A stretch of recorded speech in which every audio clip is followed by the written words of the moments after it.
पूर्व जन्म के कर्म ही हमारा जीवन बनाते और बिगाड़ते हैं। एक बड़ी प्यारी कथा है ब्रज के गांव की, आपको सुनाती हूँ। तो हुआ यूं, ब्रज के गांव में एक नई नवेली दुल्हन आई, एक नई गोपी आई। अब क्या होता है, गांव में नई दुल्हन आए तो सभी उसकी मुंह दिखाई करने पहुंचते हैं। सबको दुल्हन का चेहरा देखना है, कैसी है दुल्हन, काली है, गोरी है, सुंदर है। ऐसा ही हुआ ब्रज के गांव में भी। सब लोगों ने मुंह दिखाई की रस्म की, गांव भर की औरतें, बड़े बूढ़े सभी गए और मुंह दिखाई हुई। लेकिन गोपी की सासू माँ ने गोपी को पहले ही हिदायत दे के रखी थी, देखो भाई, कोई आए मुंह दिखाई कर लेना, कोई दिक्कत नहीं है।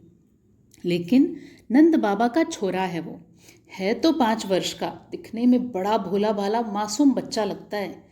लेकिन वो बच्चा नहीं है, बड़ा चटक मटक है। उसकी आंखों में कोई तो जादू है, इसलिए उसे अपनी मुंह दिखाई मत करने देना, अपना चेहरा मत दिखाना उसे। मेरी ये बात गांठ बांध कर सुन ले।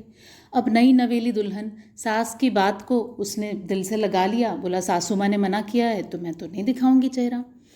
अब हमारे कन्हैया 5 वर्ष की बाल अवस्था, अपना बालपन और अपनी चंचलता आंखों में समेटे पहुंचते हैं कृष्ण कन्हैया मुंह दिखाई करने।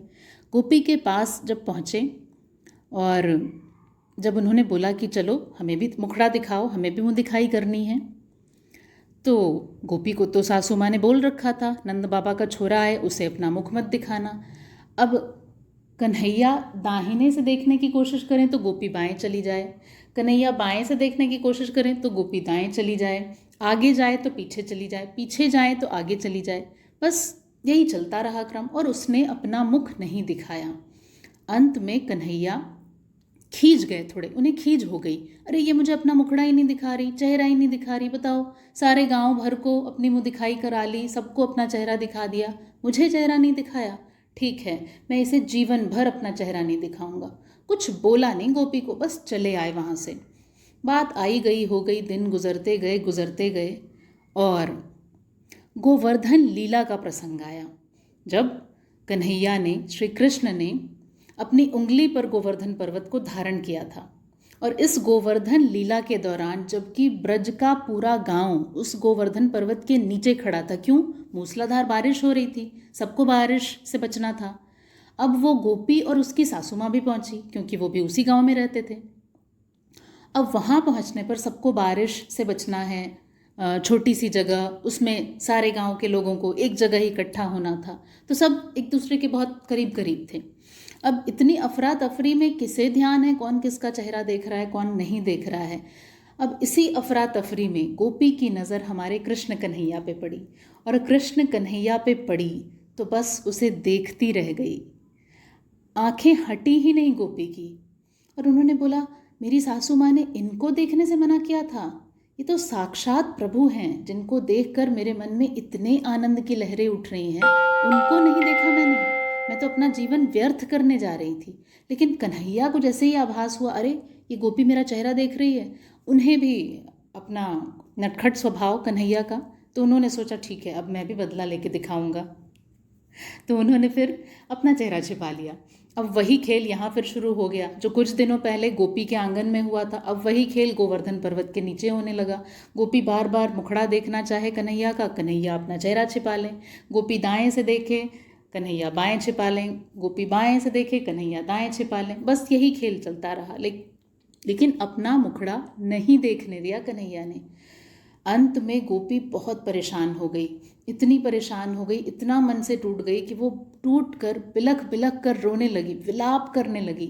सोचा कौन सा मेरे से पाप हो गया, कौन सा अशुभ कर्म मैंने कर दिया कि ऐसे साक्षात प्रभु स्वरूप जिनका मुखड़ा है, उस कन्हैया का मैं चेहरा नहीं देख पा रही हूँ। और अब तो वो ऐसे रूठ गए हैं कि अब वो मुझे अपना चेहरा दिखा भी नहीं रहे। फूट फूट के रोती रही, लेकिन कन्हैया पे कोई असर नहीं हुआ, उन्होंने अपना मुखड़ा नहीं दिखाया उनको। 1 दिन नहीं, 2 दिन नहीं, 4 दिन नहीं, लगातार 6 दिनों तक इसी तरह गोपी रोती रही, आंसू बहते रहे, और मन में बस एक ही भाव, प्रभु दर्शन दो, प्रभु दर्शन दो, जो भूल हुई क्षमा करो, जो भूल हुई क्षमा करो, दर्शन दो, दर्शन दो। ऐसा करते करते अंत में जब 6 दिन बीते, तब कन्हैया उनसे कहते हैं, सुनो गोपी, तुमने जो कर्म किया सो किया, पिछला जो कर्म किया उसके आधार पर तुमने सब कुछ भोग लिया, देख लिया, परंतु ये जो प्रेमाश्रु तुमने बहाए हैं, ये जो प्रेम के अश्रु तुमने बहाए हैं, इसमें बड़ी शक्ति है। तुमने अपने सभी पाप कर्मों को धो लिया। अब इसके फल से मैंने तो कसम खाई थी कि इस जीवन में तुम्हें अपना मुखड़ा नहीं दिखाऊंगा, तो वो कसम तो नहीं तोड़ सकता, वो तो यथावत रहेगा। लेकिन कालांतर में, कलयुग में तुम मीरा के रूप में जन्म लोगी और मेरी ऐसी भक्ति प्राप्त करोगी, ऐसी भक्ति प्राप्त करोगी कि मेरे श्री चरण में स्थान पालोगी और समस्त विश्व में तुम्हारी भक्ति, तुम्हारे प्रेम के उदाहरण दिए जाएंगे। तो मैं आपको ये बताना चाहती हूँ कि प्रेमाश्रुओं का क्या महत्व है।